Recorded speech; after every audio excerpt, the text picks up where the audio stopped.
नमस्कार, मैं हूं आपके साथ गौरव राजेंद्र। बुलेटिन की शुरुआत करते हैं। लखनऊ में पुण्यश्लोक पूज्य देवी अहिल्याबाई होलकर जी के जन्म शताब्दी वर्ष स्मृति अभियान 2025 के अंतर्गत संगोष्ठी का आयोजन किया गया, जिसमें सीएम योगी आदित्यनाथ ने शिरकत की। मानस में बहुत अच्छी चौपाई है कि जहां सुमति तह संपत्ति नामा, जहां कुमति तह विपत्ति निधाना। आप अनुमान कर सकते हैं, जहां सद्बुद्धि है, जहां सदाचार है,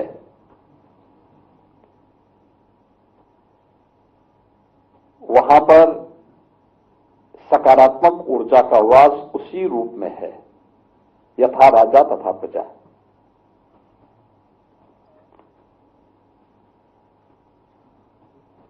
भारतीय संस्कृति सदैव से इस बात को मान्यता देती रही है। का शासक बन गया। प्रधानमंत्री मोदी जी के नेतृत्व में पिछले 11 वर्ष से हम इन बातों का अनुभव कर रहे हैं। देश वही है, केवल सत्ता एक ऐसे व्यक्तित्व के हाथों में आ गई जिन्होंने अपनी सकारात्मक ऊर्जा का लाभ 140 करोड़ भारतवासियों को करा दिया। ऐसा नहीं कि क्षमता पहले न रही हो, 2014 के पहले भी थी, लेकिन 2014 के पहले के दौर को आपने देखा होगा। यही अंतर था। 2014 के पहले की सरकारों में उन्होंने भारत को भारत के रूप में नहीं देखा, भारत को भारतीयता की पहचान नहीं देने दी, भारत को भारतीय दृष्टिकोण से देखने का प्रयास नहीं किया। भारत में लक्षित हिंसा से संबंधित सांप्रदायिक कानून बनाकर के भारतीयता पर प्रहार करने का कुत्सित प्रयास किया। भारत की आत्मा पर प्रहार करने का प्रयास किया। जब भारत के अंदर राम और कृष्ण को उन्होंने, उस सरकार ने 2014 के पहले की उस सरकार ने जब ये कहा कि सभी काल्पनिक पात्र हैं, ये वही सरकार है जो राम सेतु को तोड़ने का काम भी करती है। और ये सरकार किस रूप में भारत को भ्रष्टाचार का, अविश्वास का, अराजकता का केंद्र बनाने का कार्य की थी। स्वाभाविक रूप से जब सरकारी षड्यंत्र करने में लिप्त रही हो तो कहां सम्मान दे पाता। और वह नकारात्मक दौर से उभर करके जब देश 2014 में एक ऐसे व्यक्तित्व के हाथों में आया कि जिन्होंने नेशन फर्स्ट के भाव को 140 करोड़ नागरिकों के मन में पैदा करके एक बहुत छोटे से मंत्र के माध्यम से, सबका साथ और सबके विकास के मंत्र के माध्यम से देश को जोड़ने का काम किया। आज आप देख रहे होंगे, यही भारत दौड़ता हुआ दिखाई देता है, वही भारत गर्व के साथ सीना तान करके चलता हुआ दिखाई देता है, वही भारत अपनी ऋषि परंपरा का भारत जो छेड़ता नहीं है, लेकिन अगर कोई छेड़ता है तो उसको छोड़ता भी नहीं है। ऑपरेशन सिंदूर ने इस बात को साबित किया। और जब भी भारत पर किसी ने हिमाकत की तो नया भारत उसका जवाब उसी रूप में करता है। सर्वांगीण विकास की अवधारणा, कौन सा ऐसा क्षेत्र है, क्या इंफ्रास्ट्रक्चर का, आज वर्ल्ड क्लास इंफ्रास्ट्रक्चर भारत के अंदर है, हाईवे के रूप में, एयरवे के रूप में, वाटरवे के रूप में, रेलवे नेटवर्क के रूप में, मेट्रो के रूप में, रैपिड रेल के रूप में, रोपवे के रूप में, यानी अलग अलग स्वरूप दिखाई दे रहे होंगे। सेमीकंडक्टर के बारे में कहा जाता है कि इस क्षेत्र में भारत 1962 से तैयारी कर रहा है, लेकिन कभी सफलता नहीं मिल पाई। इस क्षेत्र में सफलता तब मिली जब 2014 में मोदी जी देश के प्रधानमंत्री बने और अब तो उत्तर प्रदेश में भी सेमीकंडक्टर के मैन्युफैक्चरिंग की कार्रवाई प्रारंभ होने जा रही है। उत्तर प्रदेश सरकार ने जो पॉलिसी बनाई थी उसके अंतर्गत यूनियन गवर्नमेंट ने आज उत्तर प्रदेश में उसकी भी अनुमति दे दी है। यानी आप कह सकते हैं कि तुलसीदास जी ने जो बात आज से सैकड़ों वर्ष पहले कही थी वह शासन व्यवस्था पर भी फिट बैठती है और यह हमने लोकमाता अहिल्याबाई होलकर के संपूर्ण व्यक्तित्व और कृतित्व से हम सबको देखने को मिलता है। महाराष्ट्र के एक छोटे से गांव में एक सामान्य परिवार में उनका जन्म होता है 31 मई 1725 को।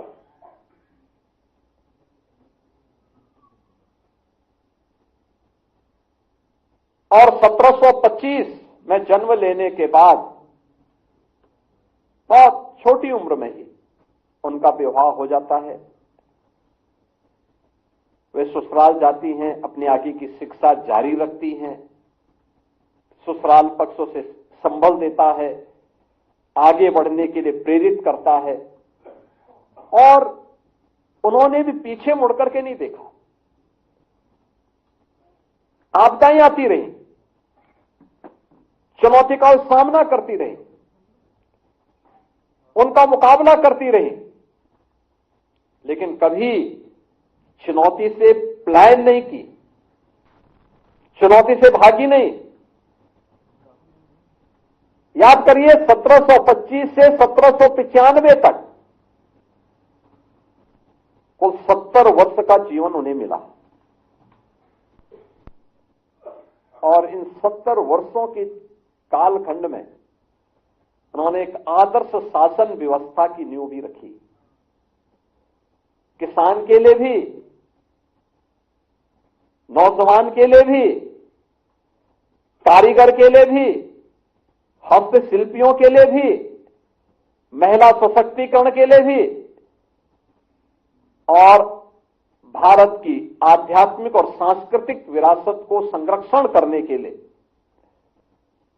उत्तर से दक्षिण तक, पूरब से पश्चिम तक बृहत्तर भारत को एक भारत श्रेष्ठ भारत में जोड़ने का काम आज से 250 वर्ष पहले प्रारंभ कर दिया था।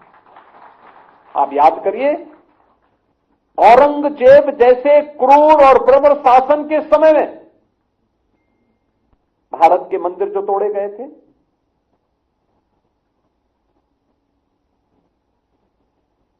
उससे पहले बाबर के समय में भारत के अंदर भारत की आस्था के प्रतीकों को जिस प्रकार से नष्ट कर दिया गया था, राजे महाराजे बहुत रहे होंगे, लेकिन इन मंदिरों का पुनरुद्धार होना चाहिए, भारत की आस्था का सम्मान होना चाहिए। वे मेरे शासन के हिस्से हो या ना हो, लेकिन मेरी आस्था भारत की आस्था है। इस आस्था का सम्मान हर हाल में होना है और वह मालवा राज्य से बाहर आकर के केवल काशी में नहीं, केवल गया में नहीं, केवल जगन्नाथपुरी में नहीं, केवल पशुपतिनाथ और केदारनाथ में नहीं, महाकाल और सोमनाथ में ही नहीं, सुदूर दक्षिण में रामेश्वरम में समुद्र के तट पर जाकर के भी यह अभियान थमा नहीं। यह अभियान थमा नहीं, ये निरंतर जारी रहा। याद करिए, विदेशी हुकूमत कहीं हैदराबाद का निजाम है, कहीं जूनागढ़ का नवाब है, कहीं पर तमाम अन्य ऐसे विधर्मी समानांतर शासन सत्ता का संचालन कर रहे हैं। देश प्रकारांतर में गुलाम है, लेकिन उस सब के बावजूद भारत की इस आस्था को सम्मान मिलना चाहिए। एक ओर अपने स्वयं की कमाई की धनराशि का उपयोग भारत की आस्था को सम्मान देने के लिए, दूसरी ओर राजसत्ता में सशक्तिकरण का, सम्मान का, सुरक्षा का और स्वावलंबन का क्या आदर्श प्रस्तुत हो सकता है, वहां के स्थानीय हस्तशिल्पी और कारीगरों के लिए जिन कार्यक्रमों को उन्होंने आगे बढ़ाया, हमारे यहां जैसे वाराणसी की साड़ियां हैं, इसी प्रकार से मध्य भारत में आप जाएंगे, महेश्मती की साड़ियां विख्यात है। घाटों का निर्माण कैसे होना चाहिए, आज हमारे पास तकनीक है, लेकिन उन्होंने उस समय भी महेश्मती का जो घाट तैयार किए थे नर्मदा नदी के, आज भी आप जाके देखिए 300 वर्षों के बाद वे घाट उसी रूप में लोक माता के उस विराट व्यक्तित्व की ओर हम सबका ध्यान आकर्षित करते हैं। याद करिए, बद्रीनाथ केदारनाथ के दर्शन करने के लिए आज भी लोगों को 10 बार सोचना होता है कि हम हरिद्वार से जाएंगे तो 12 घंटे हमें टैक्सी से लगेंगे, बस से लगेंगे, और ये मार्ग जो बना भी है, इससे पहले सिंगल लेन का मार्ग वहां के लिए जो बना थे 1962 के बाद बना, यानी मार्ग तब नहीं थे, तब पैदल मार्ग रहा होगा, और तब भी केदारनाथ धाम का निर्माण उन्होंने उस समय किया था। बद्रीनाथ मंदिर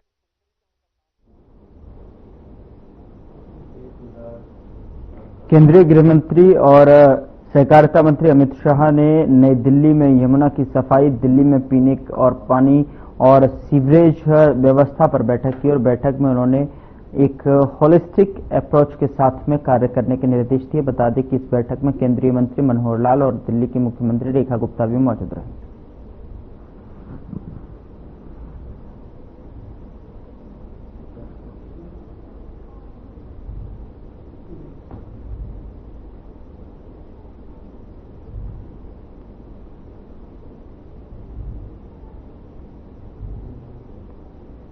दिल्ली में विदेश मंत्रालय के प्रवक्ता रणधीर जायसवाल ने साप्ताहिक मीडिया ब्रीफिंग की, और जिसमें उन्होंने बताया कि हमने डीजीएमओ के माध्यम से पाकिस्तान को बताया कि हमने ऑपरेशन सिंदूर के तहत जवाब देने के अपने अधिकार का प्रयोग किया था, इसलिए हमने घटना के बाद उन्हें हमले के बारे में बताया।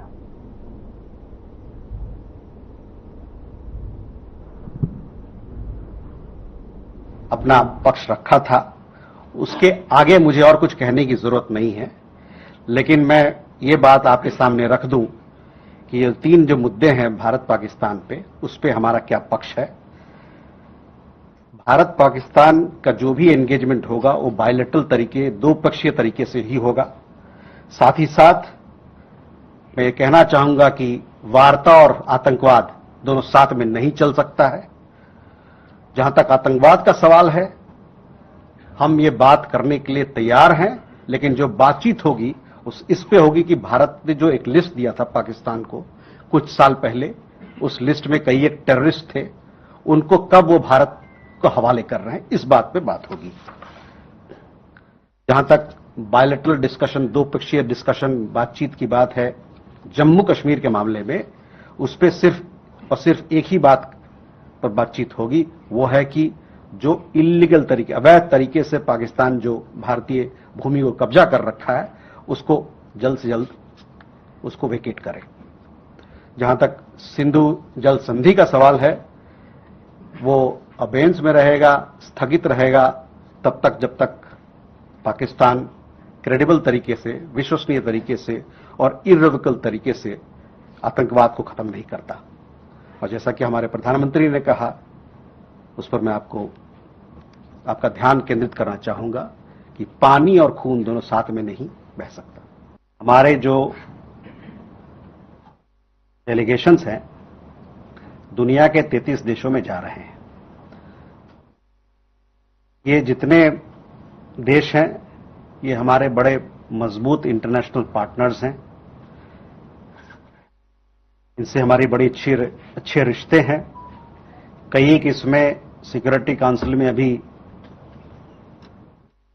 के मेंबर हैं या आने वाले दिनों में सिक्योरिटी काउंसिल में आने वाले हैं। इन सभी चीजों को मद्देनजर रखते हुए ये जरूरी था कि हम इन देशों पे जाएं ताकि हमको अपना भारत का जो संदेश है आतंकवाद को लेकर किस प्रकार से दुनिया की सभी लोगों को, समुदाय को, जो ग्लोबल कम्युनिटी है, उनको साथ मिलके इस चैलेंज से किस प्रकार से लड़ना है, इसको समझाने के लिए, इससे बात करने के लिए, इस पर सहमति बनाने के लिए हमारी डेलीगेशन वहां गई है। लातविया का नाम आपने जिक्र किया, लाइबेरिया का जिक्र किया, डीआरसी का जिक्र किया। ये सब देश अभी सिक्योरिटी काउंसिल में जाने वाले हैं और इस नजरिए से उनकी भूमिका अहम हो जाती है। नीदरलैंड्स के मामले में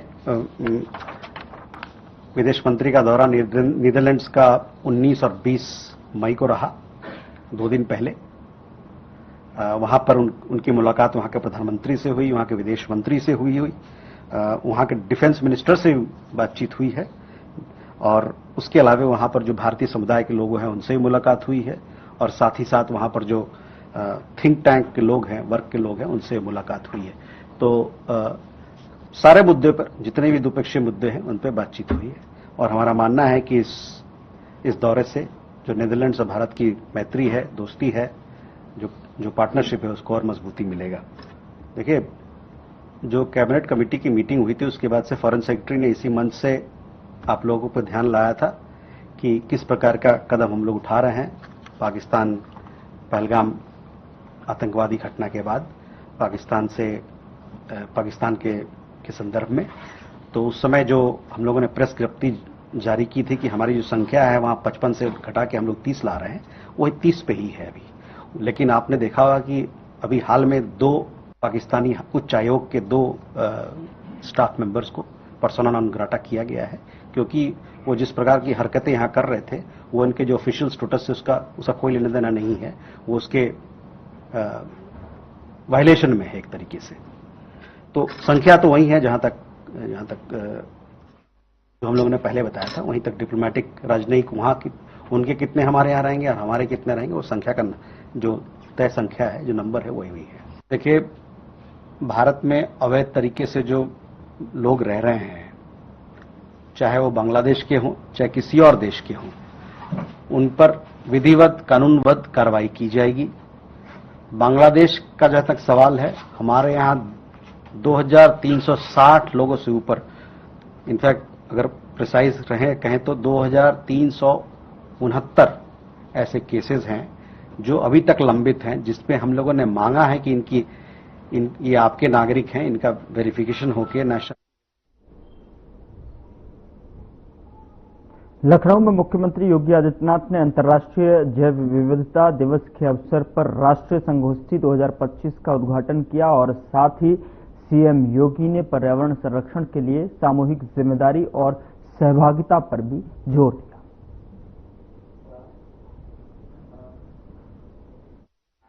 का हमारे जीवन में क्या महत्व है, मुझे लगता है कि भारत से ज्यादा कोई अन्य इसके महत्व को नहीं समझ सकता। आप याद करिए, जब भी किसी भी सनातन धर्मावलंबी के घर में कोई मांगलिक अनुष्ठान होता है तो शांति पाठ होती है। उस शांति पाठ की शुरुआत केवल वहां पर रहने वाले व्यक्ति के कल्याण के लिए नहीं होती है, उसकी शुरुआत ही होती है कि द्यो शांति, पृथ्वी शांति, अंतरिक्ष शांति, आपह यानी जल में भी शांति हो, यानी वह संपूर्ण चराचर जगत के कल्याण की कामना के साथ वह मांगलिक अनुष्ठान शुरू होता है। और यह कहां से आया? यह वेद के उस महत्वपूर्ण सूत्र से निकला हुआ है जो हमारे वैदिक ऋषियों ने इस सृष्टि के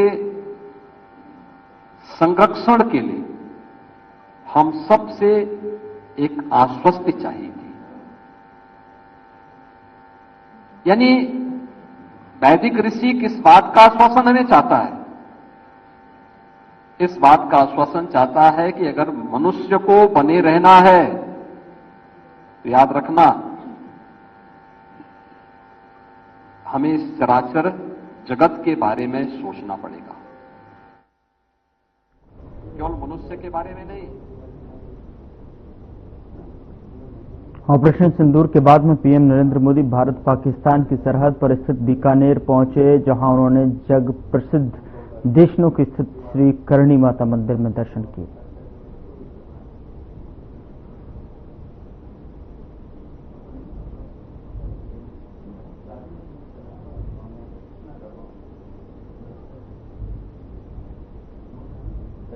पीएम नरेंद्र मोदी ने राजस्थान के बीकानेर में विकास कार्यों का शिलान्यास और उद्घाटन किया और इस दौरान पीएम नरेंद्र मोदी ने कहा कि मैं यहां करणी माता का आशीर्वाद लेकर आपके बीच आया हूं। करणी माता के आशीर्वाद से विकसित भारत बनाने का हमारा संकल्प और मजबूत हो रहा है। थोड़ी देर पहले विकास से जुड़ी 26,000 करोड़ रुपए की परियोजनाओं का शिलान्यास लोकार्पण हुआ है और मैं इन परियोजनाओं के लिए देशवासियों को बधाई देता हूं।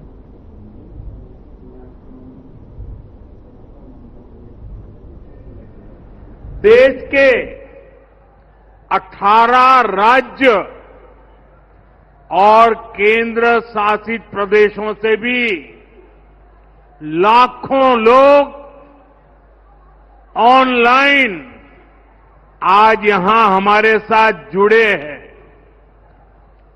अनेक राज्यों के राज्यपाल, मुख्यमंत्री, लेफ्टिनेंट गवर्नर, अन्य जनप्रतिनिधि आज हमारे साथ हैं।